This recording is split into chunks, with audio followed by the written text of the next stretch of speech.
जय हिंद. मी brigadier Hemant Mahajan.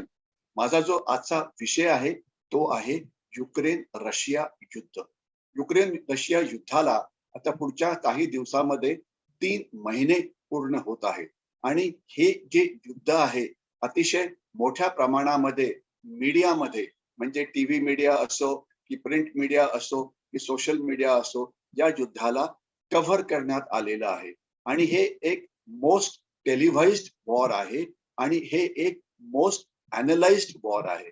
परंतु मला वाटतं या युद्धाकडे बघताना आपण असं बघायला पाहिजे की या युद्धापासून भारत, भारतीय नेतृत्व, भारताचे राजकीय पक्ष, भारताचे सामान्य जनता, भारताच्या आर्म फोर्सेस काय शिकू शकतात, ज्यामुळे ज्या काही चुका या युद्धात होत आहेत त्या आपण करणार नाही आणि इतर काही अनेक लेसन्स या युद्धातून पुढे येत आहेत तर त्याच्यापासून आपण नक्कीच शिकायला पाहिजे.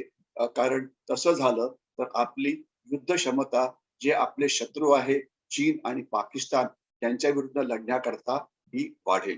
सर्वात प्रथम हे लक्षात असायला पाहिजे की हे जे लढाई आहे ही जी लढाई आहे या लढाईची जी मीडिया कव्हरेज होतं त्याला 2 वेगवेगळे अँगल्स आहेत.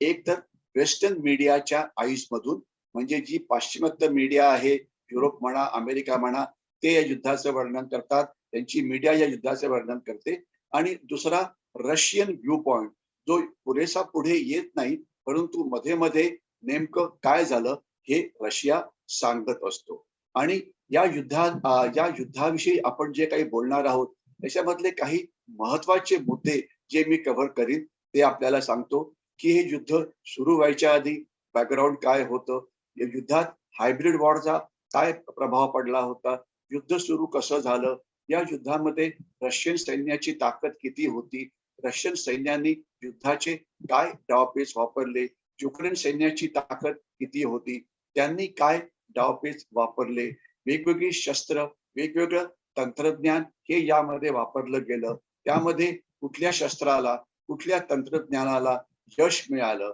आणि सर्वात जास्त महत्वाचं की या युद्धापासून आपला देश काय शिकू शकतो. कारण या युद्धामध्ये जी शस्त्र रशिया वापरते आहे तीच शस्त्र आपल्याकडे आहेत. मग ते T-70 किंवा T-90 रणगाडे असो किंवा त्यांचे आर्मर्ड पर्सनल कॅरियर असो किंवा त्यांची जी सुखोई विमानं आहेत ती असो, तीच विमानं, तीच क्षेपणास्त्र आपल्याकडे सुद्धा आहे. आणि याच्याशिवाय इतर ठिकाणी सुद्धा रशियाची पुष्कळशी लढाऊ इक्विपमेंट आज भारतीय सैन्य वापरतं. तर त्यांनी नेमकं कसं काम केलं हे सगळे जे वेगवेगळे जे पैलू आहेत त्याच्याविषयी आपण बोलू. आणि सर्वात महत्वाचं म्हणजे की भारत सध्या या युद्धाकडे कसं बघतो आहे, येणाऱ्या काळामध्ये या युद्धाचं स्वरूप काय असेल आणि आपल्याला अजून काय तयारी करावी लागेल जर आपल्याला या युद्धातून सुखरूपपणे बाहेर यायचं असेल तर. आपण सुरुवात करूया. पहिले युद्धाची सुरुवात कशी झाली. आपल्याला आठवत असेल की 24 फेब्रुवारीला हे युद्ध सुरू झालं आणि आता 3 महिने होतील येणाऱ्या 24 एप्रिलला. तर करेक्शन 2 महिने होतील या युद्धाला आता 24 एप्रिलला. आता युद्धाच्या आधी रशियाची सैन्याची ताकद किती होती तसं म्हटलं तर रशियाचं सैन्य हे 10 लाखाच्या आसपास आहे. परंतु या युद्धात जे रशियाचं सैन्य लढलं त्याची संख्या 2 लाखाच्या आसपास होती. रशियन सैन्याकडे शस्त्र कुठे होती तर रशियन सैन्याकडे जी शस्त्र होती ते म्हणजे रणगाडे किंवा टँक्स, ते म्हणजे एपीसीज म्हणजे आर्मर्ड पर्सनल कॅरियर्स किंवा चिलखती विमानं. त्याच्याशिवाय रशियाने आपल्या थोडाफार एअरफोर्सचा वापर केला, थोडाफार नेव्हीचा वापर केला. रशियाकडे वेगवेगळ्या प्रकारची क्षेपणास्त्र आहेत त्याचा त्यांनी वापर केला. हे आणि रशियाचं अर्थात जे सर्वात मोठं नेतृत्व ते आहे श्री पुतीन की जे रशियाचे सर्व आहे. मग युक्रेनच्या सैन्याची हालत काय होती, त्यांची ताकद काय होती. असं मानलं जातं की युक्रेन जो देश आहे त्याची लोकसंख्या 3 ते 3.5 कोटीच्या आसपास आहे. हा देश युरोपमध्ये वसलेला आहे. तर त्याच्यामुळे जसं युरोपियन राष्ट्र ही अतिशय प्रगत आहेत तसा हा देश प्रगत आहे. परंतु या देशाचं क्षेत्रफळ, या देशाची लांबी रुंदी ही खूप मोठी आहे आणि हा खूप मोठा देश आहे. आपल्याला आठवत असेल की 1990च्या दशकामध्ये USSR, United Soviet socialist Republic, त्यांचं विभाजन झालं आणि 15 किंवा 16 देश हे USSR पासून अलग झाले, ज्यामध्ये युक्रेन एक देश होता. त्याच्यानंतरच्या काळामध्ये जे लहान लहान देश रशियापासून वेगळे झाले, ते त्यांनी बहुतेकांनी प्रवेश केला नेटोमध्ये. नेटो काय? नेटो म्हणजे नॉर्थ अटलांटिक ट्रीटी ऑर्गनायझेशन. ही वेस्टर्न कंट्रीजची, वेस्टर्न युरोपची रशिया विरुद्ध लढण्याकरता तयार केलेलं हे एक सर्वात मोठं अलायन्स होतं आणि हे मोस्ट पॉवरफुल अलायन्स आहे, military alliance in the history of warfare. तर हे 11 देश याच्या आत आले आणि आता कारण असं देण्यात येत आहे की युक्रेन सुद्धा त्यांना नेटोमध्ये यायचं होतं, तर त्याच्यामुळे ते रशियाला आवडलं नाही आणि त्यांनी युद्ध सुरू केलं.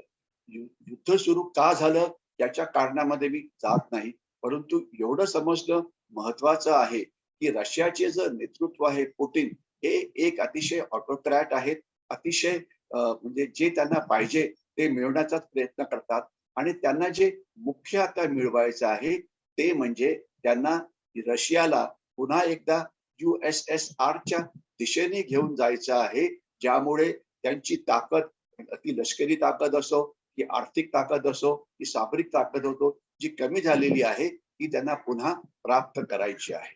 तर हे त्यांचं मुख्य काम होतं या युद्धामध्ये आणि त्यांना अर्थात असं वाटलं की युक्रेनचं जे सध्याचं नेतृत्व आहे हे त्यांच्या बाजूने नाही, म्हणून रिजिम चेंज करायचा, म्हणजे या नेतृत्वाची बदली करायची किंवा त्या नेतृत्व तिथे एक आपल्या बाजूने असलेल्या एखाद्या राजकीय पक्षाला तिथे बसवायचं आणि मग तिथून बाहेर यायचं. अशा प्रकारच्या काही बाबी या पुढे आलेल्या आहेत.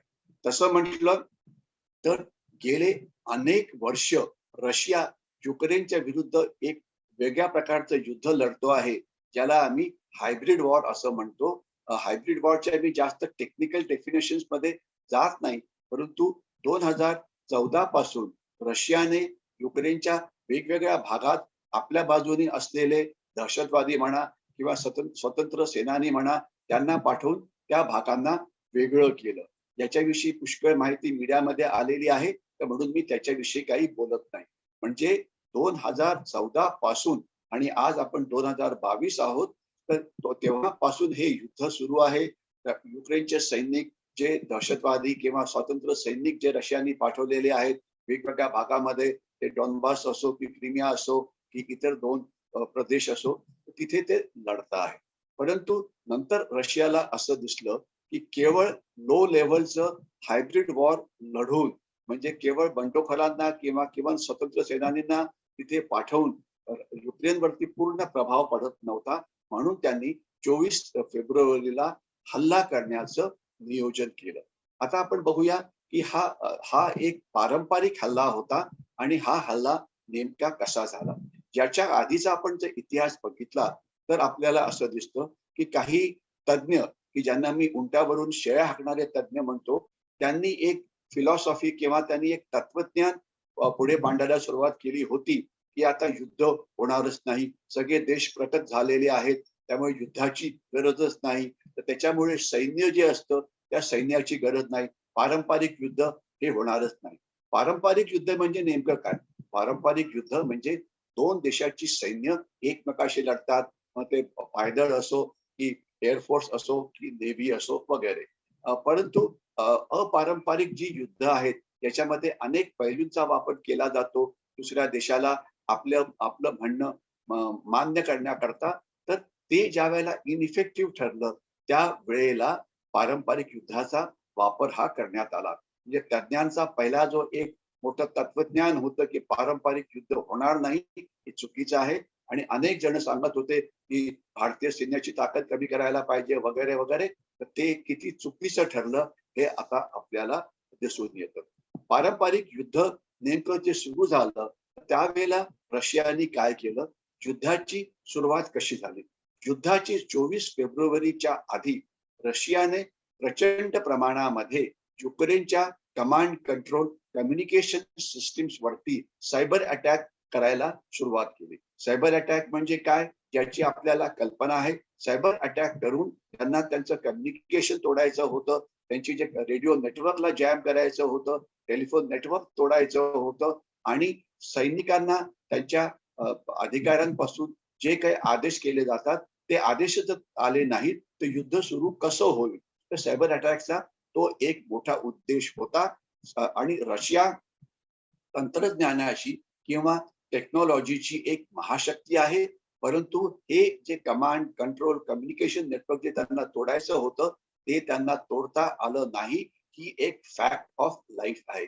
याचाच अर्थ की युक्रेनचे जे सायबर डिफेन्सेस होते ते अतिशय मजबूत होते आणि असं वाटतं की युक्रेनचे डिफेन्सेस मजबूत करण्याकरता त्यांना USA आणि इतरांनी मोठ्या प्रमाणामध्ये मदत केली. म्हणजे सायबर अटॅक खूप झाले, परंतु त्याचा जो इफेक्ट व्हायला पाहिजे शत्रूवरती तो झाला नाही, युक्रेनवरती झाला नाही. त्याच्या आधी रशियाने मोठ्या प्रमाणामध्ये इन्फॉर्मेशन वॉर सुरू केलं होतं. इन्फॉर्मेशन वॉर म्हणजे काय? माहिती युद्ध.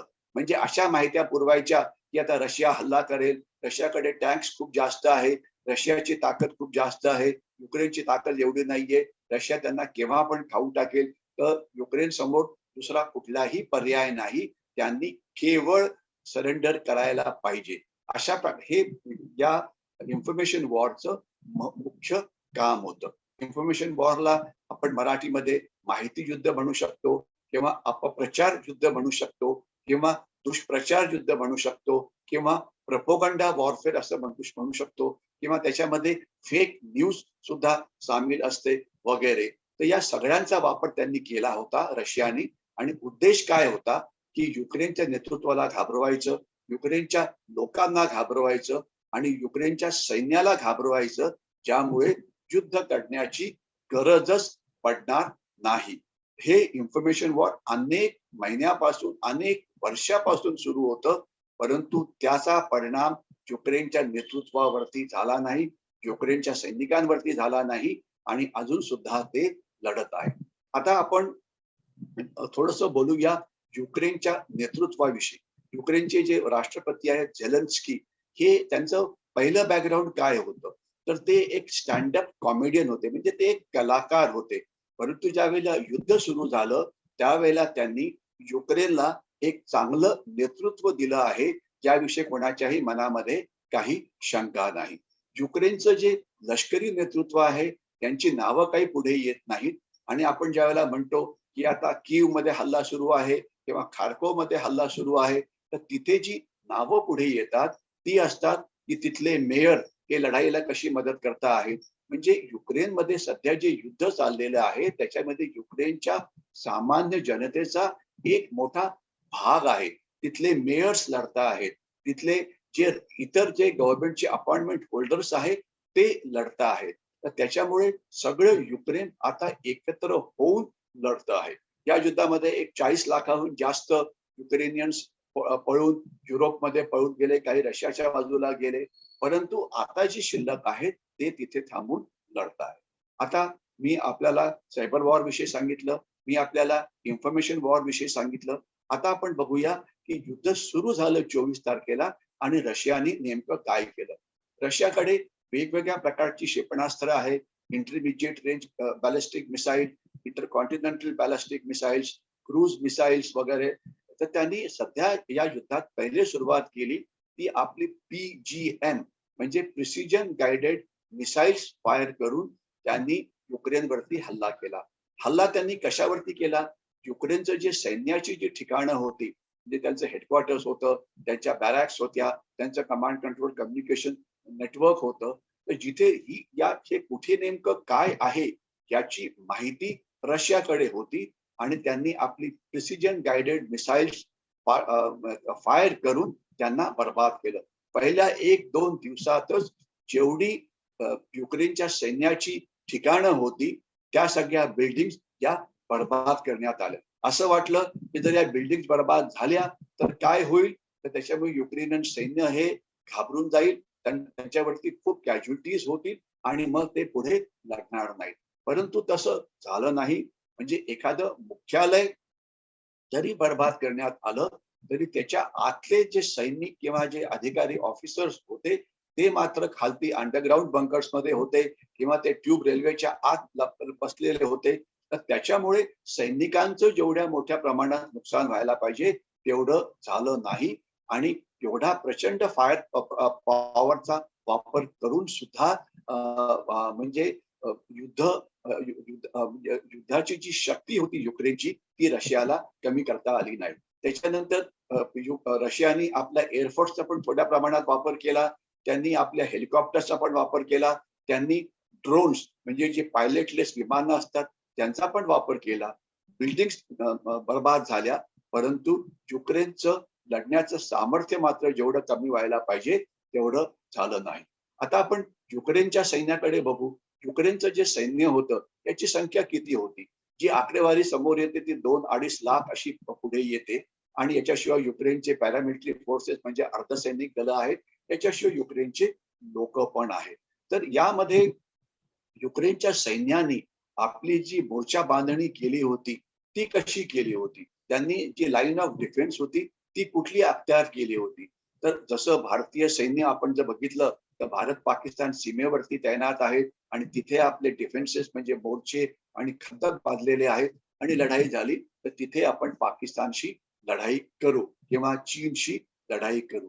परंतु अशा प्रकारचे डिफेन्सेस युक्रेन सैन्याचे हे नव्हते. आपल्या त्यांच्या सीमेवरती त्यांनी काय केलं होतं की त्यांची जी मोठी शहरं होती त्या शहरांच्या मध्ये एक एक ब्रिगेड म्हणजे 4,000 ते 5,000 सैनिक त्यांना ठेवून ते मुख्य सैन्याचं मुख्य शहरांचं रक्षण करत होते आणि नेमका याला म्हणायचं स्ट्रॉंग पॉइंट डिफेन्स किंवा शहरांचं रक्षण करणं हाच डावपेच पाकिस्तानी सैन्याने 1971च्या युद्धामध्ये बांगलादेशमध्ये किंवा त्यावेळेच्या ईस्ट पाकिस्तानमध्ये वापरला होता. आणि आपल्याला आठवत असेल की आपलं जे नेतृत्व त्यावेळेला होतं lieutenant general field marshal Sam Manekshaw, lieutenant general Sagat Singh, lieutenant general Raina वगैरे, लेफ्टनंट जनरल थापर वगैरे. तर या सगळ्यांनी केलं काय तर पाकिस्तानचे स्ट्रॉंग पॉइंट आपण बायपास करून त्यांना त्यांच्या बाजूनी जाऊन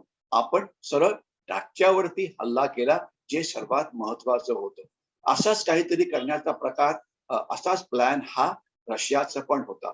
म्हणून रशियाने काय केलं की 24ला युद्ध सुरू झाल्यानंतर दुसऱ्या दिवशी रशियाचे रणगाडे मोठ्या संख्येमध्ये हे युक्रेनमध्ये घुसले. असं म्हटलं जातं की 2 ते 3 आर्मर्ड डिव्हिजन म्हणजे रणगाड्याच्या वरती आधारित डिव्हिजन्स, मोटराइज्ड डिव्हिजन्स या सगळ्या युक्रेनवरती 3-4 दिशेने घुसल्या. त्यांचा उद्देश काय होता की युक्रेनच्या आत प्रवेश करायचा, जे मध्ये येतील त्यांना मारायचं आणि मुख्य जी मोठी शहरं आहेत 12-13 त्यांना जाऊन वेढा घालायचा. त्यांचं सगळं रसद आणि पाणी, इलेक्ट्रिसिटी सगळं थांबवायचं आणि मग त्यांच्यावरती हल्ला करून ती शहरं कब्जा करायची किंवा कॅप्चर करायची. हा रशियाचा सर्वात मोठा डावपेच होता. पण झालं काय? रशियन सैन्याने प्रचंड मोठ्या प्रमाणामध्ये आपले रणगाडे हे आत आणले. त्यांची समजूत होती की या रणगाड्यांना बघून एवढे जर हजारो रणगाडे जर आपल्या आत आपल्या देशाच्या आत आले, शहरांकडे आले तर लोक घाबरतील आणि लोक घाबरून पळून जातील किंवा हात वरती करतील, पांढरं निशाण दाखवतील आणि म्हणतील की आम्हाला लढायचं नाही. परंतु तसं झालं नाही. ते रणगाडे आले परंतु त्या रणगाड्यांना बघून कोणी पळून गेलं नाही, उलट युद्ध करत राहिले. युक्रेनचं सैन्य हे युद्ध करत राहिलं. युक्रेनच्या सैन्याने रशियन रणगाड्यांच्या विरुद्ध नेमके कुठले टॉपेस वापरले? रशियाच्या सैन्य खूप मोठं आहे, रणगाडे खूप ताकदवान आहेत, रणगाडे अत्याधुनिक आहेत आणि याच रणगाड्यांचा वापर याच्या आधी रशियाने इतर देशांवरती ज्या वेळेला हल्ले केले होते त्यावेळेला वापरला होता आणि रशियन सैन्याला दुसऱ्या महायुद्धामध्ये लढण्याचा प्रचंड अनुभव होता.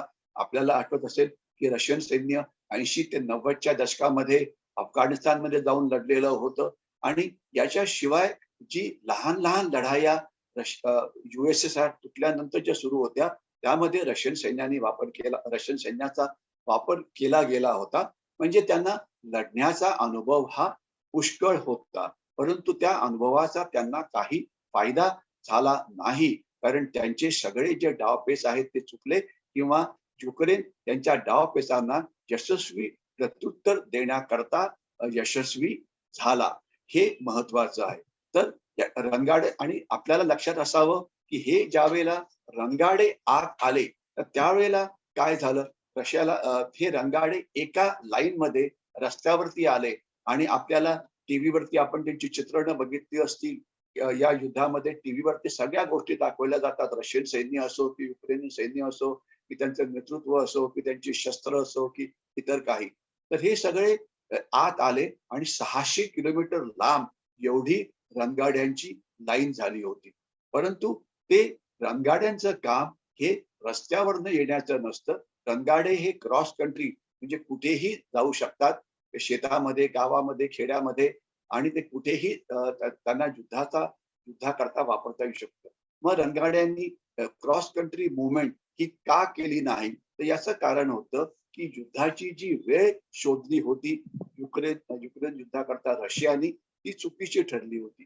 24 फेब्रुवारी ही तारीख होती, आणि त्या दिवशी या वेळेला अजून सुद्धा त्या भागामध्ये बर्फ पडतो आहे. तर बर्फ पडत असल्यामुळे तिथे जी आजूबाजूची जमीन आहे ती ओली असते, ती ढिसाळ होऊन जाते, आणि रणगाडे जर त्या भागात फिरले तर तिथे ते नरम जमिनीमध्ये ते अडकू शकतात. आणि नेमकं हेच रशियाच्या सैन्याच्या बाबतीत झालं आहे. तर त्याच्यामुळे ते कुठेही क्रॉस कंट्री मुवमेंट करण्याकरता तयार नव्हते. ते केवळ रस्त्याने येत होते.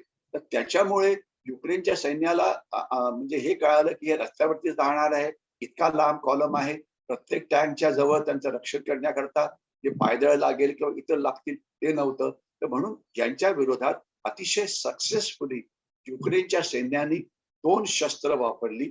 एक तर अँटी टँक गाइडेड मिसाईल, आणि दुसरं अँटी एअरक्राफ्ट मिसाईल स्टिंजर, आणि ही जी जॅव्हलिन नावाची जी 2 मिसाईल आहे, की जी अत्याधुनिक आहे, ती वापरली. म्हणजे ही मिसाईल म्हणजे नेमकं काय? ही एक अँटी टँक क्षेपणास्त्र आहे. ज्याची ज्याचा जो पल्ला आहे, त्याची जी रेंज आहे, ती जी रणगाड्यांची जी टँकची रेंज आहे, त्याच्यापेक्षा जास्त आहे. हे एक स्मार्ट मिसाईल आहे. तर त्याच्यामुळे जर ते फायर केलं, तर ते आकाशात उडतं, आणि रणगाड्याचा जो भाग अतिशय सॉफ्ट असतो, अतिशय नरम असतो, तिथून ते त्या रणगाड्यावरती हल्ला करतं. असं मानलं जातं की रशियात जो रणगाड्याचा जो सर्वात नरम किंवा सॉफ्ट भाग असतो, तो म्हणजे त्यांचं वरती असलेलं डोकं, किंवा ज्याला टरेट म्हणतात, जिथून सैनिक हे रणगाड्याच्या आत प्रवेश करतात. तिथे रणगाड्याचं जे चिलखत असतं, जे कवच असतं, ते सर्वात कमजोर असतं. तर तिथे या मिसाईल्सने हल्ला केला, आणि अनेक रशियन रणगाडे, रशियन चिलखती वाहनं ही तिथे बरबाद करण्यात आली. रशियन एअरफोर्सच्या विरुद्ध सुद्धा अँटी एअरक्राफ्ट मिसाईल्सचा वापर करण्यात आला. 5-6 किलोमीटर लांब ही मिसाईल्स फायर करू शकतात. ही सगळी शोल्डर्ड फायर्ड आहे. म्हणजे यांना आपण एका दुसऱ्या भाषेमध्ये स्मॉल आर्म्स किंवा लहान शस्त्र म्हणायला पाहिजे, की जी फायर करण्याकरता 2 किंवा 3 माणसाची डिटॅचमेंट एक पुरेशी असते. तर त्याचा वापर करून युक्रेनच्या सैन्याने रशियाची विमानं पाडली, रशियाची हेलिकॉप्टर्स पाडली, रशियाची ड्रोन्स पाडली. सर्वात दुःखाची बाब अशी आहे की रशियन एअरफोर्स इतकं ताकदवान असून सुद्धा त्यांना फेवरेबल एअर सिच्युएशन जी असते ती निर्माण करता आली नाही, आणि अजून सुद्धा जी ड्रोन्स आहेत किंवा जी हेलिकॉप्टर्स आहेत युक्रेनची, वन्स इन अ व्हाईल ती फ्लाय करत असतात. आता त्याच्याशिवाय हे जे डावपेच वापरले, याकरता यामध्ये नेटोची भूमिका काय होती, यामध्ये अमेरिकेची भूमिका काय होती, आणि त्यांनी यांना कशा प्रकारची मदत केली युक्रेनच्या सैन्याला. आपल्याला आठवत असेल, युद्ध सुरू झालं आणि नेटोनी सांगितलं की या युद्धामध्ये आम्ही आमचे सैनिक पाठवणार नाही, परंतु आम्ही इतर मदत करू, म्हणजे शस्त्रास्त्रांची आणि अम्युनिशनची. आणि नेमकं हेच निवेदन जे आहे ते अमेरिकेने सुद्धा केलं. लक्षात असावं, आपल्याला आठवत असेल की काही 6-7 महिन्यापूर्वी अमेरिकन सैन्य हे अफगाणिस्तान मधून पळून गेलं, कारण त्यांना आपले सैनिक गमवायचे नव्हते. अफगाणिस्तानमध्ये जे युद्ध लढलं अमेरिकन सैन्य, ते केवळ आकाशातून ड्रोन्सच्या मदतीने लढलं, परंतु जमिनीवरती असून पायदळाचे जे हल्ले होतात की जे अतिशय महत्वाचे असतात ते कधी झालेच नाही. कारण अमेरिकन लोकांना त्यांचे सैनिक जर मारले गेले तर ते अजिबात आवडत नाही. नेमकी तीच हालात जी आहे ती नेटोची सुद्धा आहे. नेटो म्हणजे काय? North Atlantic Treaty Organization. दुसऱ्या महायुद्धानंतर वेस्टर्न वर्ल्डचं हे एक सर्वात मोठं, सर्वात पॉवरफुल असं मिलिटरी अलायन्स होतं आणि त्याच्या विरुद्ध USSRनी जे आपलं अलायन्स तयार केलं होतं त्याला वॉर्सा पॅक्ट कंट्रीज असं म्हटलं जातं. आणि त्यावेळेला अशी भीती होती की केव्हा तरी पुन्हा एकदा रशियन रणगाडे हल्ले करतील आणि युरोपला कॅप्चर करायचा प्रयत्न करतील, म्हणून नेटोचा जन्म झाला होता. परंतु गेले 15-20 वर्षाचा जर आपण नेटोचा इतिहास बघितला तर एक युरोपियन देशांची अशी समजूत झाली की आता युद्ध कधी होणार नाही. आपल्याला कल्पना आहे की युरोपियन देशाच्या ज्या वेगवेगळ्या लँड बॉर्डर्स आहेत त्या सुद्धा आता जवळजवळ पुसल्या जात आहेत आणि त्यांना आता जवळ युरोपियन युनियन असं म्हटलं जातं. एक करन्सी, एक भाषा, एक ट्रान्सपोर्टेशन, एक देश, अशा प्रकारे ते काम करायचा प्रयत्न करत आहेत. तर त्यामुळे त्यांची समजूत झाली की युद्ध कधी होणारच नाही. आणि यामध्ये रशिया, तसं म्हटलं तर रशियाचा पुष्कळचा भाग हा युरोपचा सुद्धा भाग आहे.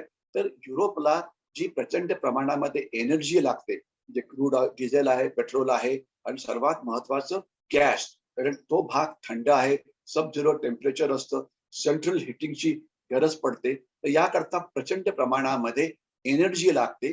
तर ती एनर्जी कुठनं येते? तर 45 ते 50% एनर्जी जी युरोपला मिळते ती रशियाकडनं मिळते. आणि रशिया तिथे जवळ असल्यामुळे, गॅसच्या पाईपलाईन मोठ्या असल्यामुळे त्यांना ती अतिशय स्वस्तात मिळते आहे. म्हणजे युरोपला काय वाटत होतं की आपण स्वस्तात रशियाकडनं एनर्जी किंवा इंधन घ्यायचं, आपण स्वस्तात चीनकडून वस्तू घ्यायच्या आणि आपण जी आपली संरक्षणाची जी जबाबदारी आहे ती आपण न करता ती आपण नेटोच्या नावाखाली ती अमेरिकेवरती टाकायची. म्हणजे आपण आपलं सैन्यावरती सुद्धा खर्च करायचा नाही, कारण सैन्यावरती खर्च केला तर खर्च हा पुष्कळ होतो. आणि युरोप मधली जी मेहनतीची कामं आहेत ती सगळी मायग्रंट्स, म्हणजे जे लोक युरोपच्या आत युरोपच्या बाहेरून येत आहेत ते करतील. त्याच्यामध्ये भारतीय पण आहेत आणि इतर आहेत. आणि युरोपियन लोक फक्त मजा करतील, आराम करतील, सॉफ्ट लाईफ लीड करतील आणि टुरिझम, एज्युकेशन सारख्या म्हणजे उद्योगधंद्यावर ते जिवंत राहतील. परंतु त्यांना मोठा धक्का मिळाला ज्या वेळेला हे युद्ध सुरू झालं त्यावेळेला. आणि नेटोचं म्हणजे जर्मनी, नेटोचे 3 मोठे देश आहेत युरोपमध्ये. एक देश आहे अर्थात जर्मनी, दुसरा देश आहे ग्रेट ब्रिटन, तिसरा आहे फ्रान्स आणि मग बाकीचे देश लहान आहेत आणि अमेरिका अर्थात युरोपच्या बाहेर आहे. आज असं म्हटलं जातं की ज्यावेळेला युद्ध सुरू झालं तर जर्मनीच्या व्हाईस चान्सलरनी आपल्या चीफ ऑफ आर्मी स्टाफला विचारलं की या युद्धामध्ये जर आपल्याला काही काम करायचं असेल तर आपलं सैन्य, म्हणजे जर्मनीचं सैन्य त्यामध्ये नेमकं काय करू शकतं हे युद्ध जिंकण्याकरता. तर त्याच्यावरती चीफ ऑफ आर्मी स्टाफने उत्तर दिलं जर्मनीच्या की जर्मन सैन्य हे युद्ध लढण्याकरता तयार नाही. मी रिपीट करतो, जर्मन सैन्याची लढण्याची क्षमता नाही. आणि नेमकं हेच आज फ्रान्समध्ये आहे, नेमकं हेच आज ग्रेट ब्रिटनमध्ये आहे. या सगळ्या राष्ट्रांनी आपलं डिफेन्स बजेट कमी केलं, आपलं सैन्य सगळं आउटसोर्स करण्याचा प्रयत्न केला. तर त्याच्यामुळे लढण्याकरता ज्यावेळेला ऍक्च्युअल लढाई सुरू होते तर त्यावेळेला आपल्याला शेवटी मोजलं जातं की तुमच्या किती बटालियन्स, तुमच्या किती ब्रिगेड्स, तुमच्या किती डिव्हिजन्स लढण्याकरता तयार आहेत. एक बटालियन 800-900च्या मध्ये असते, एक ब्रिगेड 3 ते 4,000 सैनिकांच्या मध्ये असते, एक डिव्हिजन 15 ते 20,000 सैनिक त्यांची ही ताकद असते ज्याच्यामध्ये ऑल आर्म्सचे सैनिक असतात. तर हे म्हणजे एक डिव्हिजन सुद्धा युरोपचे देश स्वतःहून या लढाईमध्ये लढण्याकरता आणू शकत नाही. तर मग तिथे नेटोमध्ये आहे काय? नेटोमध्ये आता केवळ हेडक्वार्टर्स आहेत, ऍडमिनिस्ट्रेटिव्ह बेसेस आहेत वगैरे वगैरे. आणि एक असा विनोद, 2 ह्युमरस सिच्युएशन या युद्धामध्ये बाहेर आल्या. एक म्हणजे कार्टून सोशल मीडियावरती फिरत होतं. त्यामध्ये जो बायडन जे अमेरिकेचे राष्ट्रपती आहेत त्यांनी म्हटलं होतं, "we will fight the Russians till the time the last Ukrainian is available." म्हणजे आम्ही रशियाशी घनघोर लढाई करू, परंतु युक्रेनच्या जोरावरती अमेरिका स्वतःहून लढाईमध्ये भाग घेणार नाही.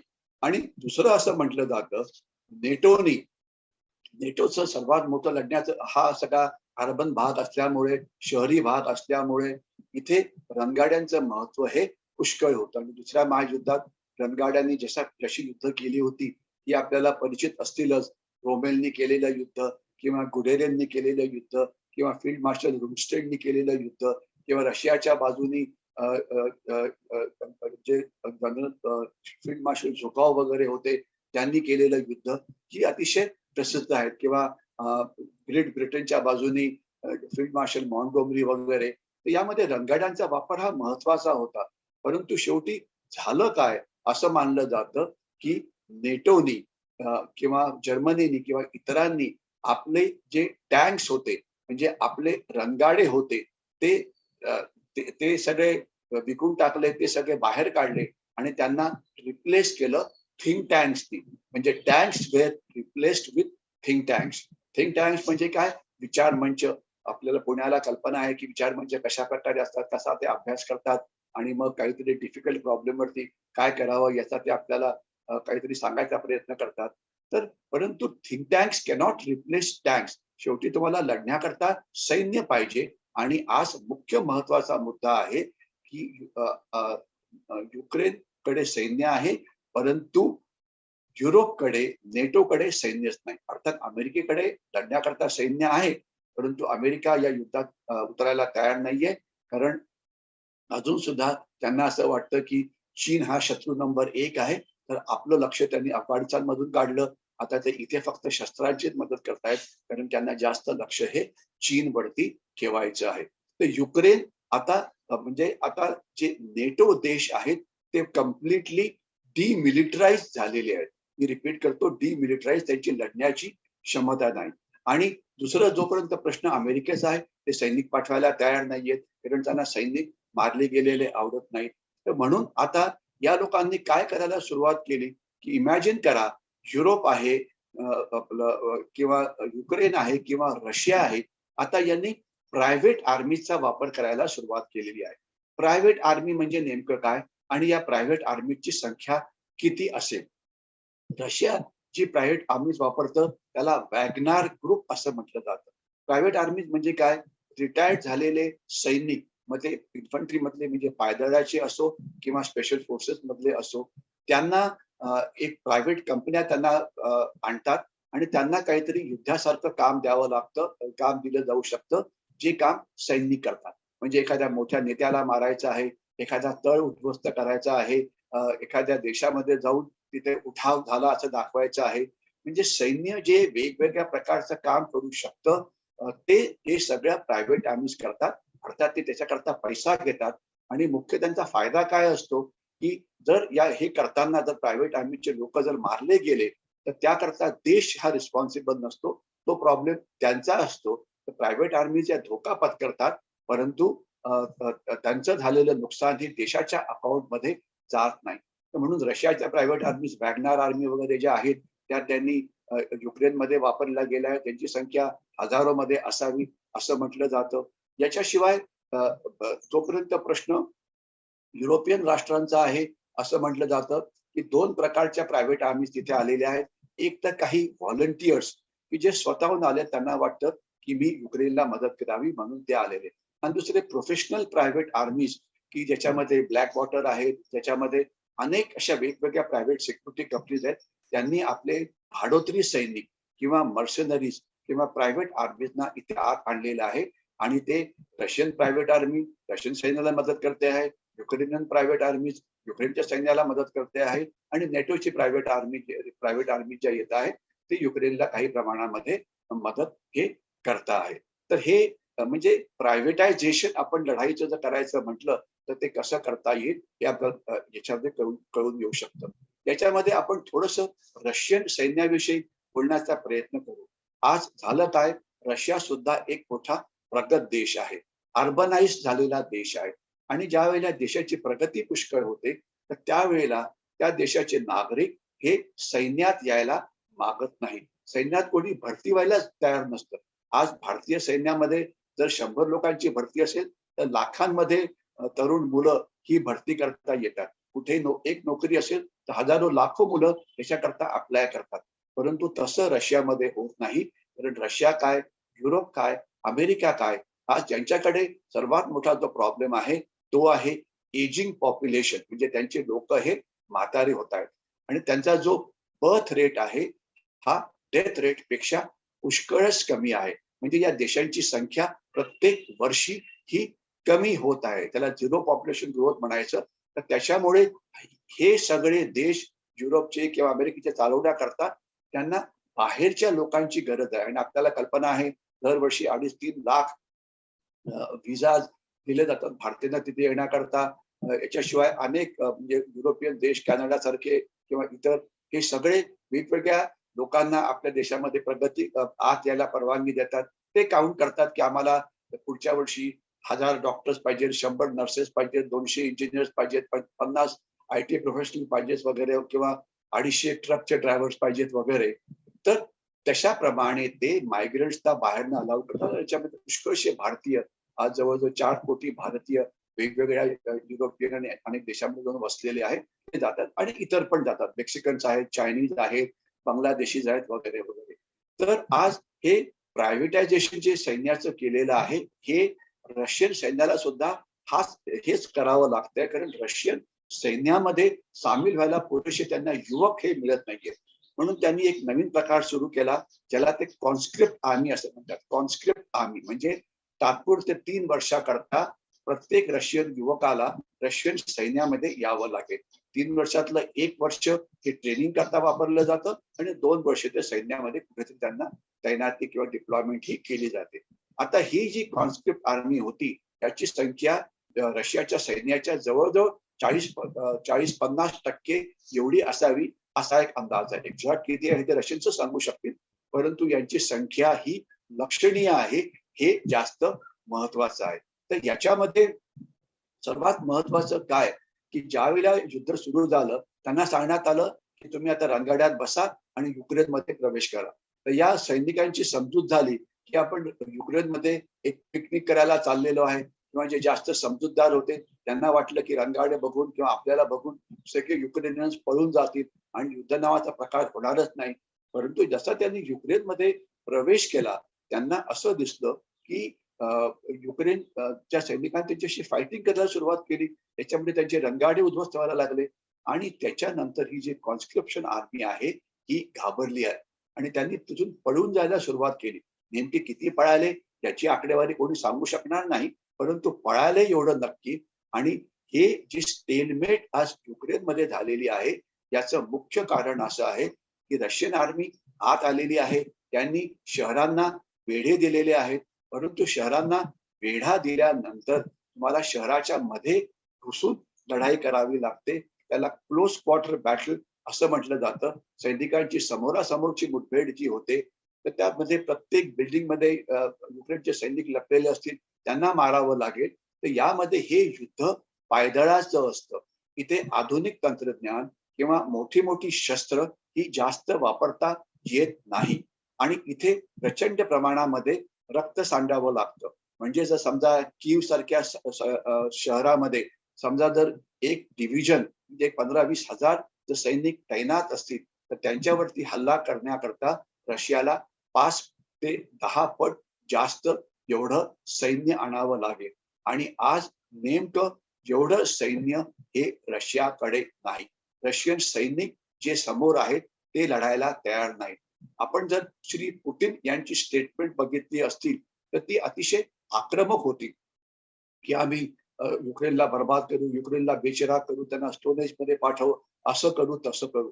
परंतु त्यांच्या या दमदाटीची जी अंमलबजावणी आहे ती कोणी करायची आहे, तर ती करायची आहे रशियाच्या सैनिकांनी आणि त्याकरता ते तयार नाहीत. म्हणून आपण बघितलं तर आता रशियन सैन्य म्हणतं की आम्ही आता आमचे डावपेच बदलतो आहे, आम्ही आमचं सैन्य थोडं मागे आणतो आहे आणि आता आम्ही पूर्वेच्या दिशेने पुन्हा एकदा लढाई सुरू करणार आहे, जी आता लढाई पुन्हा सुरू झाली असावी. आता प्रश्न असा पडतो 10-12 लाख एवढं सैनिक असलेले रशियन सैन्य युक्रेनचे काही महत्वाची शहरं खास तर कीव वगैरे यांना कॅप्चर करण्याकरता जास्त सैन्य आणू शकत नाही का?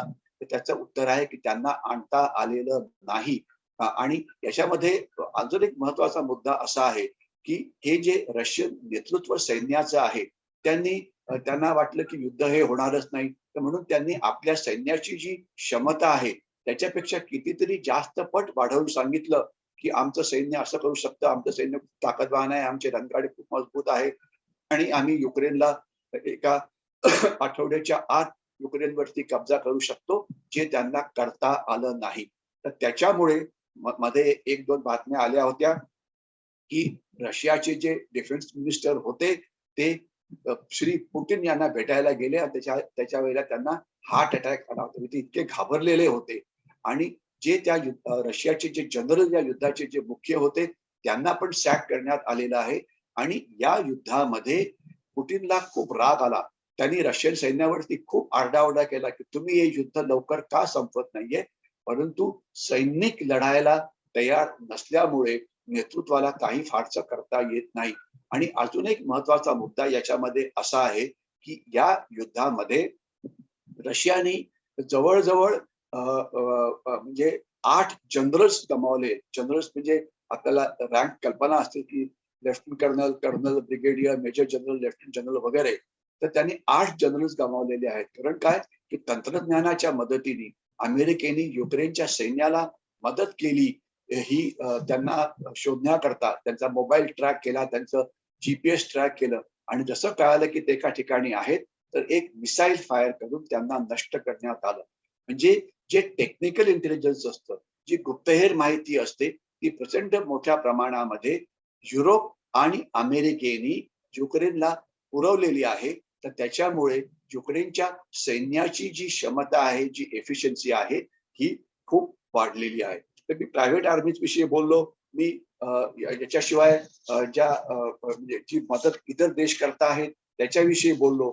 आता मी ज्याच्याविषयी बोलून खरं म्हटलं तर युक्रेनच्या युद्धाविषयी आपण जितकं बोलू तेवढं कमीच आहे. युक्रेनचं युद्ध कधी संपेल, केव्हा संपेल याच्याविषयी अनेक चर्चा होत आहेत आणि आता काही प्रमाणामध्ये जी प्रसिद्धी युक्रेनच्या युद्धाला पहिले मिळत होती, ती आता मिळत नाहीये. युक्रेनचं युद्ध कधी संपेल हे कोणीही सांगू शकत नाही. 2 महिन्यात आता पूर्ण होतीलच. परंतु पुटिन सारखा एक ऑटोक्रॅट जोपर्यंत त्यांचं जे मुख्य उद्देश होता जे हासिल होत नाही, तोपर्यंत ते युद्ध करतच राहतील. आणि युक्रेनची लढण्याची क्षमता आता वाढलेली आहे. कारण त्यांना मोठ्या प्रमाणामध्ये शस्त्र सामुग्री ही युरोप म्हणजे नेटो आणि अमेरिकेकडनं मिळालेली आहे.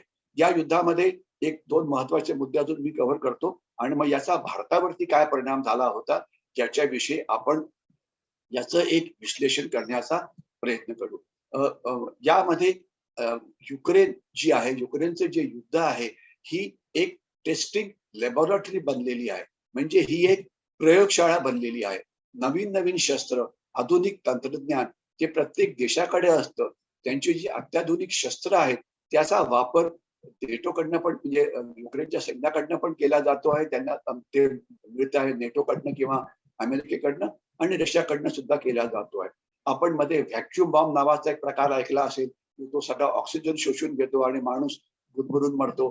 किंवा आपण हायपरसॉनिक मिसाईल्सचं नाव ऐकलं असेल, की खूप लांब रेंज असलेले मिसाईल्स किंवा आपण काही असे पक्ष्याचं नाव ऐकलं असेल, की जे व्हायरस घेऊन जातात आणि जर ते त्यांना मारण्यात आलं, तर ते व्हायरस पसरू शकतो. किंवा आपण ड्रोन्स नावाचे जे पायलटलेस विमानं आहेत, त्यांचं नाव ऐकलं असेल. आपण वेगवेगळ्या प्रकारची क्षेपणास्त्र, मग ते स्टिंजर असो की इतर याच्याविषयी आपण नावं ऐकलेली आहे. आपण हे पण ऐकलेलं आहे, की रशियाची जी सर्वात मोठं फ्लॅगशिप होतं, ब्लॅक सीचं, त्यांना एक मिसाईल फायर करून युक्रेननी बरबाद केलेलं आहे. म्हणजे वेगवेगळ्या अत्याधुनिक शस्त्राचा इथे वापर झालेला आहे. आता केवळ वेळेची मर्यादा असल्यामुळे मी आता येतो, की या सगळ्याचा भारतावरती परिणाम काय आहे आणि याच्यापासून भारताने काय शिकायला पाहिजे. एक तर राष्ट्रीय लेव्हलवरती आपल्याला हे लक्षात येतं, की जर नेतृत्व स्ट्रॉंग असेल, तर ते राष्ट्राला जे स्ट्रॉंग नेतृत्व देऊन युद्ध काळामध्ये किंवा युद्धजन्य परिस्थितीमध्ये देशाला पुढे नेऊ शकतं. आता पुटिन सुद्धा स्ट्रॉंग आहेत. ते सुद्धा कोणाचं ऐकत नाहीयेत. युद्ध चालू ठेवतायत आणि झेलेन्स्की यांनी सुद्धा प्रचंड चांगलं नेतृत्व दिलेलं आहे. याच्याशिवाय प्रत्येक शहरामधले मेयर्स आणि इतर लोक हे लढतायत. त्याच्यामध्ये युक्रेनची जी जनता आहे त्यांची जिद्द, त्यांची लढाईची क्षमता, त्यांचं देशभक्ती, देशप्रेम यांचं कौतुक करायला पाहिजे. झेलेन्स्कीने म्हटलं की जे ज्यांचं वय 18 ते 58च्या मध्ये आहे त्यांनी देशात थांबवावं आणि लढण्यामध्ये भाग घ्यावा आणि अनेक जण अशा प्रकारच्या लढाई करता तयार झालेले आहेत. कोणी हातात रॉकेट लॉन्चर घेऊन फिरत आहे, कोणी अँटी एअरक्राफ्ट गन घेऊन फिरत आहे आणि अनेक जण युक्रेनच्या ज्या सायबर आर्मीज आहेत ते रशियावरती सायबर अटॅक सुद्धा करतायत आणि जे युक्रेनियन देशाच्या बाहेर आहेत त्यांचा सुद्धा वापर याकरता केला जातो आहे. तर भारताकरता धडा असा की जर भारतासमोर सुरक्षेची आव्हानं अनेक आहेत, जोपर्यंत आपले राजकीय पक्ष एकत्र येत नाहीत, जोपर्यंत आपल्या देशाच्या सुरक्षेकरता कॉमन मिनिमम प्रोग्राम सिक्युरिटीचा तयार होत नाही, जोपर्यंत देश एकत्रितरित्या शत्रूंच्या विरुद्ध म्हणजे चीन किंवा पाकिस्तानच्या विरुद्ध लढत नाही, तोपर्यंत आपल्याला युद्ध विजय मिळवणं हे तेवढं डिफिकल्ट आहे. दुसरं असं पारंपरिक युद्ध होणार नाही म्हणून सैन्य कमी करा, हे एक अतिशय चुकीचा ऍडव्हाइस अनेक जण देत होते. सैन्याला पारंपरिक सैन्याला प्रचंड महत्व आहे आणि खास तर भारतासारख्या देशाला जिथे LOC वर्ग दहशतवादी घुसखोरी करतात, LAC वरती चीनी सैन्याची घुसखोरी मध्ये मध्ये सुरू असते. तर आपण सैन्याची आपल्याला अतिशय गरज आहे आणि सैन्याची रिप्लेसमेंट अर्धसैनिक दलं किंवा पोलीस सैन्य करू शकत नाही, हे आपल्याला अतिशय कळायला पाहिजे. या युद्धामध्ये जी शस्त्र होती त्यांचा इफेक्टिव्हनेस किती? आता रणगाडा 100 कोटी रुपयाचा किंवा एखादं समजा राफेल सारखं विमान हे 1600 कोटी रुपये त्याची किंमत आहे. त्याच्याविरुद्ध ज्याला ड्रोनचा वापर केला जातो, एक अत्याधुनिक ड्रोन 5 ते 10 कोटीला मिळू शकतं किंवा अजून त्याच्यावर थोडं जास्त किमतीने. म्हणजे प्रचंड कमी किमतीमध्ये ड्रोनचा वापर एक एरियल प्लॅटफॉर्म म्हणून केला जातो. तर म्हणून लढाऊ विमानांचा वापर करायचा की कमी किमतीच्या ड्रोनचा वापर करायचा, हे एक आव्हान आपल्या समोर आहे. अर्थाचा प्रश्न लढाऊ विमान विरुद्ध ड्रोन असा नाहीये. आपल्याला काही प्रमाणात ड्रोन्स, काही प्रमाणात लढाऊ विमानं असं करावं लागेल आणि तेच रणगाड्याच्या बाबतीत आहे. अँटी टँक वेपन ज्याची किंमत 1-2 कोटी असते आणि टँक्स म्हणजे रणगाडे ज्याची किंमत 100 कोटी रुपये असते. तर अँटी टँक वेपन्सनी या रणगाड्यांना थांबवलेलं आहे. तर भारतीय सैन्याला सुद्धा रणगाडे किती पाहिजेत आणि किती अँटी टँक वेपन पाहिजेत याचा अभ्यास सुरू झालेलाच असेल आणि त्याप्रमाणे त्याची मजबूतीही केली जाईल. अतिशय मोठ्या मोठ्या तंत्रज्ञानाचा इथे वापर केला. हायपरसॉनिक वेपन याचा वापर करण्यात आला. ते आता भारत त्याची खूपच क्षमता आहे. कारण हे अतिशय लो लेव्हलला फ्लाय होतं. हे रडारमध्ये डिटेक्ट केलं जात नाही आणि एक हायपरसॉनिक मिसाईल हे 2000, 2500, 3000 किलोमीटर दूरवरून फायर करून एअरक्राफ्ट कॅरियर सारख्या मोठ्या टार्गेटला उद्ध्वस्त करू शकतो. तर आपण हायपरसॉनिक मिसाईल्सला आपल्याकडे इंडक्ट करायला पाहिजे. याच्याशिवाय जे आपलं टेक्निकल इंटेलिजन्स आहे त्याचं महत्व खूप आहे. आज अमेरिकेचे सॅटेलाइट्स, अमेरिकेच्या सर्व्हेलन्स सिस्टीम एवढ्या पॉवरफुल आहेत की रशियन सैन्य नेमकं काय करतं आहे हे ते बघताहेत सॅटेलाइटच्या मदतीने. नेमकं तेच आपल्याला सुद्धा करायची गरज आहे. भारताने एक भारतीय सैन्याकरता एक सॅटेलाइट लॉन्च केलेला आहे, जो केवळ भारतीय सैन्याला जे पाहिजे ते बघण्याकरता मदत करेल. परंतु ही क्षमता आपल्याला येणाऱ्या काळामध्ये अजून जास्त वापरावी लागेल. लेझर वेपन्सचा वापर केला जातो आहे. त्याच्याशिवाय व्हॅक्यूम बॉम्बचा वापर केला जातो आहे किंवा एक शब्द वापरला गेला फादर ऑफ ऑल बॉम्ब्स. म्हणजे पहिला शब्द होता मदर ऑफ ऑल बॉम्ब्स. आता शब्द वापरला जातो आहे फादर ऑफ ऑल बॉम्ब्स. म्हणजे हा एक एवढा प्रचंड बॉम्ब असतो. हा न्यूक्लिअर बॉम्ब नसतो, कन्व्हेन्शनल असतो, परंतु याने डिस्ट्रक्शन हे प्रचंड होऊ शकतं. तर अशा प्रकारची ही जी अत्याधुनिक शस्त्र आहे, father of all bomb, mother of all bomb, hypersonic missiles, artificial intelligence, ड्रोन्सचे वेगवेगळे प्रकार, सर्व्हेलन्सचे वेगवेगळे प्रकार, या सगळ्यांवरती लक्ष ठेवून आपल्याला आपलं सैन्य जे आहे त्याला ऑलराऊंड पद्धतीने त्याला मजबूत करावे लागेल. या सैन्यामध्ये एक मुख्य भाग होता ते म्हणजे आपले 22 ते 24 हजार भारतीय विद्यार्थी हे युक्रेनमध्ये वैद्यकीय शिक्षणाकरता गेले होते. आता ते तिथे का गेले होते, का त्यांनी तिथे का जायला पाहिजे होतं, हा वेगळाच प्रश्न आहे. खरं म्हटलं तर भारताच्या कुठल्याही विद्यार्थ्यांना कुठल्याही शिक्षणाकरता बाहेर जायला लागू नाही पाहिजे. त्यांना भारतातच शिक्षण घ्यायला पाहिजे. आज आपण लाखो भारतीय केवळ शिक्षणाकरता बाहेर जात आहेत, हे अतिशय चुकीचं आहे. काय आपल्याकडे प्रायव्हेट सेक्टरमध्ये ही क्षमता नाही म्हणजे उलट आपण शिक्षणाचं माहेरघर बनायला पाहिजे. जसं पुण्याला एज्युकेशनल कॅपिटल ऑफ कंट्री असं म्हटलं जातं, तर आपला देश एक एज्युकेशनल सुपर पॉवर बनायला पाहिजे, ज्यामुळे आपल्या विद्यार्थ्यांना कुठल्याही प्रकारचं शिक्षण जे पाहिजे असेल ते अफोर्डेबल किमतीत भारतात करता आलं पाहिजे. तसा आता प्लॅन भारतीय सरकार करत आहे, बघूया काय होईल. परंतु या विद्यार्थ्यांना आपण बाहेर काढण्यामध्ये प्रचंड मुत्सद्देगिरीचा वापर केला. आपले पंतप्रधान श्री नरेंद्र मोदी कमीत कमी 5 वेळा पुटिनशी बोलले, 3 वेळा झेलेन्स्कीशी बोलले आणि भारत हा एकमेव देश होता की ज्यांनी आपल्या विद्यार्थ्यांना सुरक्षितरित्या युक्रेन मधून बाहेर काढलं. आपण आपल्या विमानांचा वापर केला. आपण एकाच वेळेला आपले पंतप्रधान सगळ्यांशी बोलले. आपण मिनिस्टर्स पाठवून त्यांच्याशी कोऑर्डिनेशन केलं आणि केवळ 2 विद्यार्थी याच्यामध्ये म्हणजे एका पहिलेच डेथ झाला होता, एक नंतर गेला. बाकी सगळे आपण सुरक्षित अवस्थेमध्ये बाहेर पाडले. हे एक प्रचंड देशाचं आपण यश समजायला पाहिजे. परंतु यामध्ये मुख्य धडा असा आहे की आज हजारो लाखो भारतीय देशाच्या बाहेर जाऊन अनेक धोकेदायक देशामध्ये काम करतात. मग ते अफगाणिस्तानमध्ये असो की सिरियामध्ये असो की लिबियामध्ये असो की इराकमध्ये असो. आणि मग एकदम कठीण परिस्थिती निर्माण होते आणि मग आरडाओरडा सुरू होतो की आपल्या नागरिकांना परत आणा. तर याकरता सगळा डेटाबेस आपला पहिलेच तयार पाहिजे की कुठल्या देशामध्ये कुठले भारतीय आहेत. तर तिथे धोका निर्माण झाला तर सरकारने त्यांना वॉर्निंग देऊन त्यांना बाहेर काढायला पाहिजे. आणि तिथली जी आपली वकिलात असते त्यांना नेमका ऍड्रेस काय ते माहिती पाहिजे. आणि गरज पडली तर या भारतीयांना विमानाच्या मदतीने बाहेर पाडायचं की रोड ट्रान्सपोर्टने बाहेर काढायचं की समुद्राच्या बाजूने बाहेर काढायचं. हा प्लॅन आपल्या प्रत्येक वकिलांनी भारतीय सैन्याच्या मदतीने तयार करून ठेवायला पाहिजे.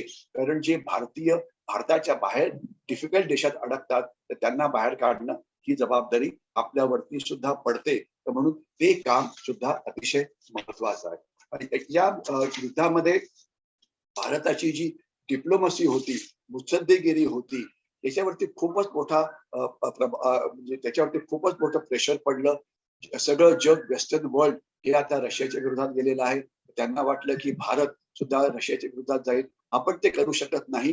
कारण आपलं राष्ट्रहिताकरता रशिया सुद्धा आपल्याकरता महत्वाचा देश आहे. आणि याच्यामध्ये कारण काय की आज सुद्धा आपली 60-70% जी शस्त्र आहेत, रणगाडे असो की बोटी असो की आर्यान सारखी पाणबुडी असो, ही रशियातनं आलेली आहे. कारण वेस्टर्न वर्ल्ड आपल्याला अशा प्रकारची शस्त्र द्यायला आणि टेक्नॉलॉजी ट्रान्सफर करण्याकरता तयार नव्हतं.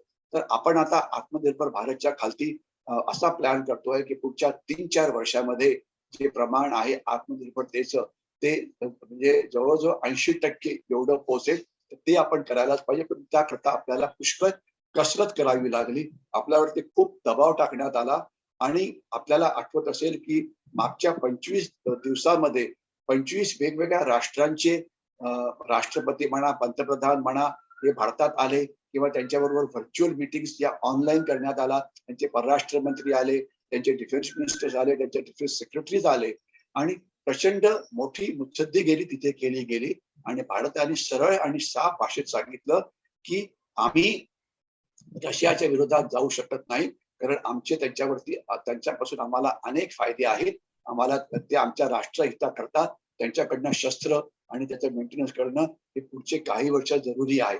मग आपल्याला सांगण्यात आलं की रशियाकडनं तुम्ही तेल आणि गॅस घेऊ नका. त्यावेळेला आपले जे फॉरेन मिनिस्टर आहेत श्री जयशंकर यांनी दिलेली उत्तरं ही अतिशय अचूक होती. त्यांनी म्हटले की तुम्ही कशाविषयी बोलतात. आम्ही केवळ 1% किंवा 2% एनर्जी ही तिकडनं आणतो आहे. परंतु बाकीची जी एनर्जी आहे ती बाहेरनं येते. तुम्ही मात्र 50-60% तुमची एनर्जी ही रशियाकडनं विकत घेताय. तुम्ही आम्हाला शिकवताय. तर म्हणजे आपण सगळ्या राष्ट्रांना स्पष्टपणे सांगितलं की आमचं राष्ट्रीय हित हे महत्वाचं आहे. या युद्धामध्ये आपली जी एनर्जी सिक्युरिटी आहे, इंधन सिक्युरिटी आहे किंवा तेलाची सिक्युरिटी आहे, याच्यावरती खूप मोठा परिणाम झालेला आहे. आपल्याला आठवत असेल की युद्ध सुरू गेले 3-4 महिने आपले तेलाचे भाव वाढलेले नव्हते. म्हणजे डिझेल असो की पेट्रोल असो की गॅस असो की सीएनजी असो वगैरे. परंतु गेल्या काही आठवड्यापासून मला वाटतं 3 किंवा 4 आठवड्यापासून रोजच ते 50, 60, 70 पैशांनी वाढत आहे. याचं कारण असं की आज भारताची 85% जी एनर्जी आहे ती बाहेरनं येते आहे. तर त्याच्यामुळे जर बाहेर जर रेट वाढला तर आपल्याला त्या रेटनी ते पेट्रोल तेवढा पैसा खर्च करावा लागतो. तर म्हणून एनर्जी सिक्युरिटी करता सरकारने आपल्या लेवलला खूप प्रयत्न केले. उदाहरणार्थ आपल्याकडे स्ट्रॅटेजिक रिझर्व्ह असतं, त्यामध्ये आपण 90 दिवसाचं तेल आपण साठवलेलं आहे, ते आपण बाजारात सोडलं, त्याच्यामुळे थोड्या किमती कमी झाल्या. त्याच्यानंतर आपण रशियाकडनं काही कमी किमतीत तेल घेतलं, ते काही दिवसाकरता त्याची मदत झाली. त्याच्याशिवाय आपण ज्या इतर अल्टरनेट सोर्सेस ऑफ एनर्जी आहे, त्याचा वापर आता वाढवण्याचा प्रयत्न करतो आहे. आपण बघतो आहे मेट्रो रेल असो, की इलेक्ट्रिकल ड्रिव्हन व्हेइकल्स असो, की सीएनजी व्हेइकल्स असो, त्याचा आपण वापर हा वाढवतो आहे. सोलर एनर्जीचा वापर हा आपण मोठ्या प्रमाणात करतो आहे, वगैरे वगैरे. परंतु हे कितीही झालं तरी त्याला लिमिट्स आहेत. आपण आपलं डोमेस्टिक प्रोडक्शन जे बॉम्बे हाय मध्ये वगैरे आहे ते वाढवण्याचा प्रयत्न केला. परंतु शेवटी अ, जगाच्या किमतीचा आपल्यावरती परिणाम होतो. कारण आपण स्वतःहून ते इंधन तयार करत नाही म्हणून. तर मग त्याकरता करायला काय पाहिजे? सरकार जे करायचं आहे ते तर करतच आहे. परंतु याच्याशिवाय जे जास्त महत्वाचं आहे, की सामान्य माणसाने सुद्धा यामध्ये मोठं योगदान हे द्यायला पाहिजे. आज भारताची लोकसंख्या 130 कोटीच्या आसपास आहे. परंतु भारतामध्ये जी गाड्या आहेत, two wheelers, three wheelers, four wheelers, commercial vehicle वगैरे ही जवळजवळ 400-500 कोटीच्या आसपास आहे. आणि आपण जर तिथे काही टेक्निक्सचा वापर केला, की टायर प्रेशर त्या गाड्यांचं ठीक असायला पाहिजे, इंजिन ट्युनिंग ठीक व्हायला पाहिजे, गिअर्स नीट वापरायला पाहिजे, ब्रेकचा वापर कमी करायला पाहिजे, गाडी कॉन्स्टंट स्पीडनी करायला पाहिजे, पब्लिक ट्रान्सपोर्टचा वापर करायला पाहिजे, तर आपण देशाला इंधन वाचवण्यामध्ये नक्कीच मदत करू शकतो. तर म्हणून प्रत्येक भारतीयाचं यामध्ये काम जे आहे ते महत्वाचं आहे. त्याच्याशिवाय अ, अ, ज्यावेळेला जागतिक लेवलला संकट येतात, तर आपण असा विचार करायला पाहिजे, की या संकटाचा एका संधीमध्ये कसा रूपांतर करायला पाहिजे, की जे आपण बऱ्या प्रमाणात आपण करतो आहे. रशिया आणि युक्रेन हे व्हीट आणि राईसचे सर्वात मोठे एक्सपोर्टर्स होते. ते त्याचे मोठ्या प्रमाणामध्ये राईस आणि व्हीट किंवा गहू आणि तांदूळ हे निर्यात करायचे. आता ती निर्यात बंद पडलेली आहे आणि आता भारतीय गहू हा वर्ल्ड मार्केटमध्ये वापरला जातो आहे आणि आपलं यावर्षी 100 लाख टन एवढा गहू आणि तांदूळ निर्यात करण्याचं लक्ष्य आहे. आपल्याला कल्पना असावी, की प्लॅनिंग कमिशन किंवा नीती आयोगने म्हटलेलं आहे, की आपल्याला 25 ते 35 लाख टन गहू फूड कॉर्पोरेशन ऑफ इंडियाच्या गोदामात पुरेसा आहे. पण आपल्याकडे त्याच्या चौपट जास्त गहू आहे. तर हा गहू आपण निर्यात करू शकतो. परंतु जे देश आपल्याकडनं गहू घेतील, इजिप्त असो की युरोप असो की इतर, ते चांगल्या क्वालिटीचा गहू घेतात, खराब क्वालिटीचा घेत नाही. तर म्हणून गरज आहे, की शेतकऱ्यांनी चांगला क्वालिटीचा गहू हा तयार करायला पाहिजे आणि ज्या सायंटिफिक मेथड्स असतात त्याचा वापर करायला पाहिजे. पण आपण गव्हाची निर्यात वाढवतो आहे, आपण राईसची निर्यात वाढवतो आहे. एक एक मध्ये सांगण्यात आलं, की सनफ्लॉवर ऑइल आपण मोठ्या प्रमाणात ते आयात करायचो युक्रेनमधून, ते आता मिळणार नाही, तर काय मोठं संकट निर्माण झालं. आपल्याकडे काही मीडिया चॅनल्सना एक अशी हे आहे, की कुठलीही गोष्ट ते एकदम वाढवून सांगतात.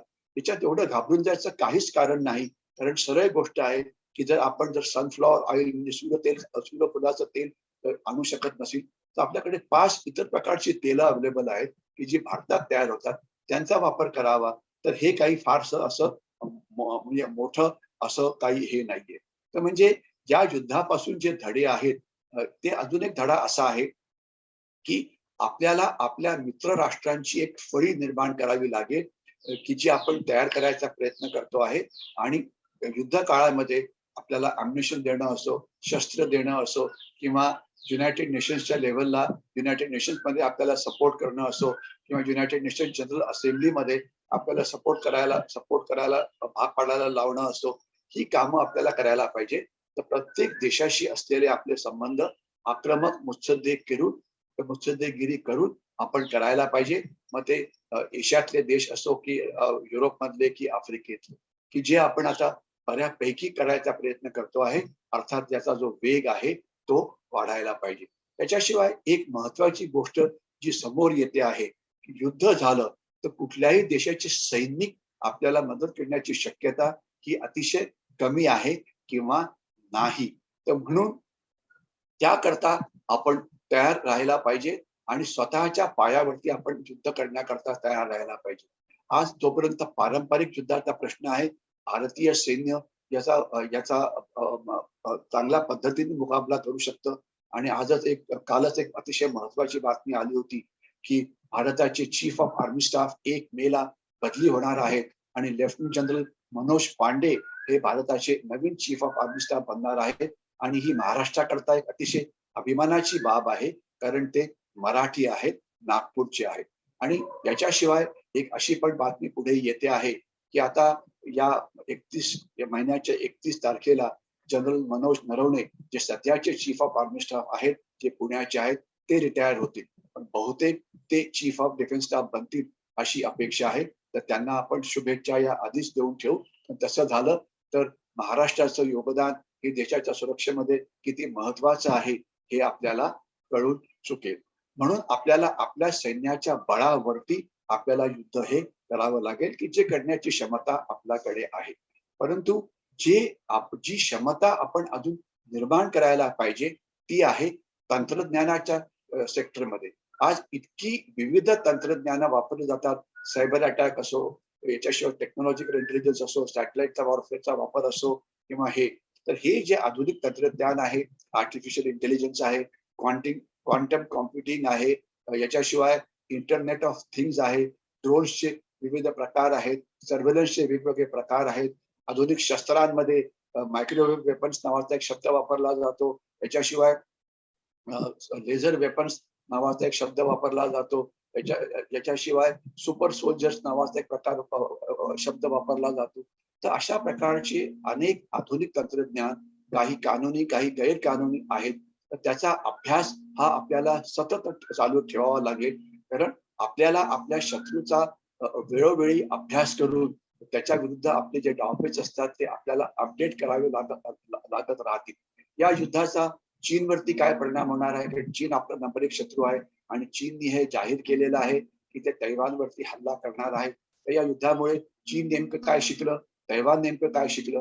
परंतु त्यापेक्षा जास्त महत्वाचं आहे की ज्या प्रकारे वेगवेगळ्या तंत्रज्ञानाचा वापर युक्रेनने केला, नेटोने करायला भाग पाडलं त्यांना, रशियाने जो केला त्याचा आपण अभ्यास करू, त्याचा वापर आपण आपल्या सैन्य दलामध्ये वाढवायला पाहिजे, हे महत्वाचं आहे.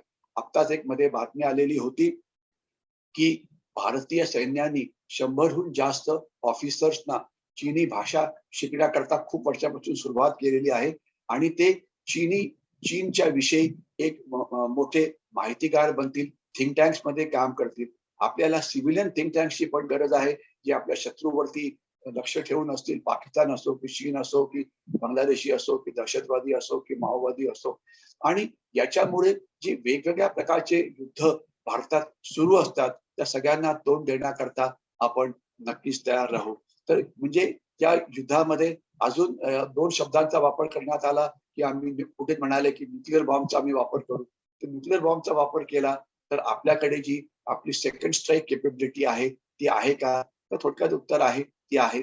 परंतु आपल्याला आपले अणुबॉम्ब्स, आपले मिसाईल्स यांचं आधुनिकीकरण हे चालू ठेवावं लागेल.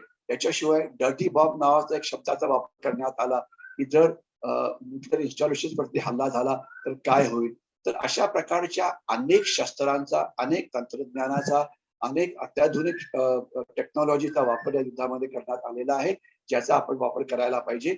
परंतु मला वाटतं या युद्धाचा जो सर्वात मोठा धडा जो होता तो असा आहे की लढाईमध्ये, ती लढाई कुठल्याही प्रकारची असो, 2 बाबी असतात. एक असतं शस्त्र आणि दुसरं असतो शस्त्र चालवणारा सैनिक. आणि भारतीय सैन्य नेहमी म्हणतं की शस्त्रापेक्षा शस्त्र चालवणारा सैनिक हा महत्वाचा असतो, कारण तो डिसाईड करतो की लढायचं की पळून जायचं. तो डिसाईड करतो की किती पराक्रम दाखवायचा, किती देशभक्ती दाखवायची. तर मला वाटतं राष्ट्रभक्ती, राष्ट्रप्रेम, सैनिकांनी सैनिक बनण्याची गरज आहे. ते सैनिकीकरण जे देशाचं आहे ते पुढे जायला पाहिजे. सैनिकीकरणचा अर्थ असा नाही की हातात बंदुका घेऊन पुण्याच्या रस्त्यावरती फिरायचं. सैनिकांचा अर्थ असा की प्रत्येक माणसाला आपल्या आजूबाजूला असलेले धोके जे आहेत त्याचे विश्लेषण करून आपल्या देशाला, आपल्या गल्लीला, आपल्या सिनियर सिटीजन्सना, आपल्या बायकांना, मुलांना कसं सुरक्षित ठेवायचं याचं ज्ञान असायला पाहिजे. सायबर वॉर किंवा सोशल मीडियावरचं जे वॉर आहे हे आपल्या मोबाईलमध्ये येऊन पोहोचलेलं आहे. त्याचा प्रतिकार जसा युक्रेनच्या लोकांनी केला होता तसा आपण करायला पाहिजे. आपण डिसइन्फॉर्मेशन कॅम्पेनचा बळी पडायला नाही पाहिजे. आणि याच्याशिवाय चीनी वस्तूंवरती बहिष्कार घालणं वगैरे अशा अनेक बाबी आपण हे करू शकतो. तर या युद्धापासून आपल्याला अनेक धडे भारताला शिकण्यासारखे आहेत आणि अजून सुद्धा हे युद्ध चालूच राहणार आहे. मला खात्री आहे, की या युद्धाचं वेळोवेळी विश्लेषण केलं जाईल आणि त्याच्यामधले काय मुद्दे हे भारताकरता ॲप्लिकेबल असतील, त्या पद्धतीने ते भारतात आणलं जाईल. मग ते सैन्यामध्ये असो की भारताच्या जनतेवरती असो, की तंत्रज्ञानाच्या सेक्टरमध्ये असो, की प्रिंट मीडियामध्ये असो, सोशल मीडियामध्ये असो वगैरे. आणि आपण आपल्या देशाला जास्त युद्धक्षम बनवण्याचा प्रयत्न करू, आपली क्षमता वाढवण्याचा प्रयत्न करू, ज्यामुळे चीन आणि पाकिस्तानकडून जी वेगवेगळ्या प्रकारची आव्हानं आहेत, त्यांना तोंड देण्याकरता आपण समर्थ राहू. मला वाटतं मी इथेच थांबतो आणि मला खात्री आहे, की प्रत्येक भारतीय मनामध्ये असा विचार करेल, प्रत्येक राजकीय पक्ष मनामध्ये असा विचार करेल, प्रत्येक संस्था मनामध्ये असा विचार करतील, की आम्ही देशाकरता काय करू शकतो? आम्ही आमच्या देशाला कसं स्ट्रॉंग बनवू शकतो? कारण जर देशाचे सगळे नागरिक एकत्र येऊन 130 कोटी लोकांचा देश जर एकत्र आला, तर आपण शत्रूपासून येणाऱ्या कुठल्याही आव्हानांना तोंड देऊ शकतो. जसं युक्रेनचं युक्रेनचे देशवासी आणि सैन्य करतायत. मी थांबतो. जय हिंद.